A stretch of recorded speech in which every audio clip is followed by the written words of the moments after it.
Le livre de l'Exode, chapitre 27. Tu feras l'autel en bois d'acacia. Sa longueur et sa largeur seront de 2 mètres et demi. Il sera carré. Sa hauteur sera 2 mètres et demi. Aux 4 coins, tu feras des cornes qui sortiront de l'autel et tu le couvriras de bronze. Tu feras pour l'autel des cendriers, des pelles, des bassins, des fourchettes et des brûle-parfums. Tu feras tous ces ustensiles en bronze. Tu feras à l'autel une grille en bronze en forme de treillis, et tu mettras 4 anneaux de bronze aux 4 coins du treillis. Tu le placeras sous le rebord de l'autel, dans la partie inférieure, et il arrivera à mi-hauteur de l'autel. Tu feras des barres pour l'autel, des barres en bois d'acacia, et tu les couvriras de bronze.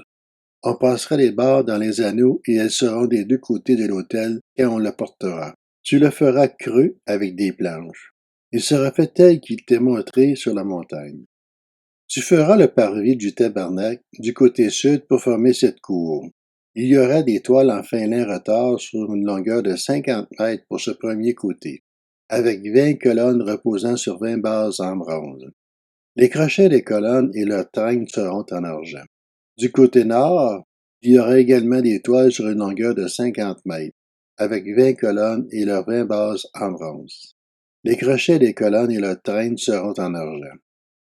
Du côté ouest, il y aura pour la largeur du parvis 25 mètres de toile avec 10 colonnes et leurs 10 bases. Du côté est, sur les 25 mètres de largeur du parvis, il y aura 7 mètres et demi de toile pour une aile, avec 3 colonnes et les 3 bases, et 7 mètres et demi de toile pour la seconde aile, avec 3 colonnes et les 3 bases.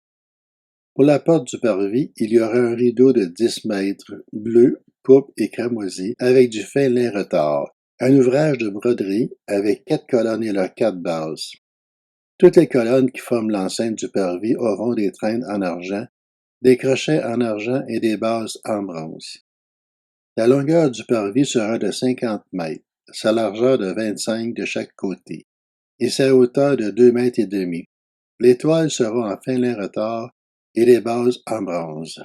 Tous les ustensiles destinés au service du tabernacle, tous ses pieux ainsi que tous les pieux du parvis seront en bronze.